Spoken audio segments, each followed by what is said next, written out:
আজ তোমাদের সাথে একটা টিপস শেয়ার করি। মনের আন্ডারআর্মস রোল শুধুমাত্র আন্ডারআর্মসের ব্ল্যাক প্যাচ রিমুভ করার জন্য ইউজ করা হয় না। যেখানে যেখানে তোমাদের ঘাম হয়ে র্যাশের প্রবলেম হয় সেই সব জায়গায় তোমরা ইউজ করতে পারো, যেমন ঘাড়, গলা, পিঠ, পায়ের তলা, ইন্টিমেট এরিয়া, আন্ডারআর্মস ইটিসি। যারা রেগুলার রাস্তায় যাও, অফিসে বেরো, তারা সারাদিন এরকম ঘামের মধ্যে সারাদিন থাকো আর তারপর তোমাদের বিভিন্ন বডি পার্টসে বিভিন্ন এরিয়াতে র্যাশ হয়ে যায়, ঘামাচি হয়ে যায়।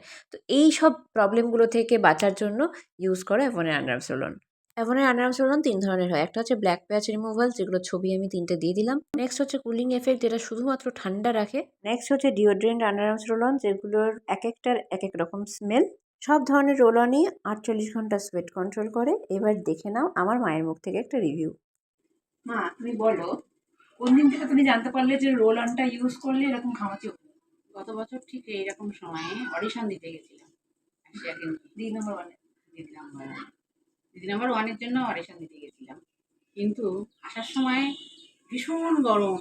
আর বাড়িতে এসে দেখলাম যে যাওয়ার আগে আমি রোলান ব্যবহার করে গেছিলাম, আর বাড়ি এসে দেখলাম যে বেস্ট, আমার কোনো অসুবিধা হচ্ছে না, মানে খুব ভালোভাবে গেছে, ভালোভাবে মানে সেদিন পুরো ঘামাচি ওঠে, ঘাম ওঠা মানে গলা চুলকায় সেটাও হয়নি।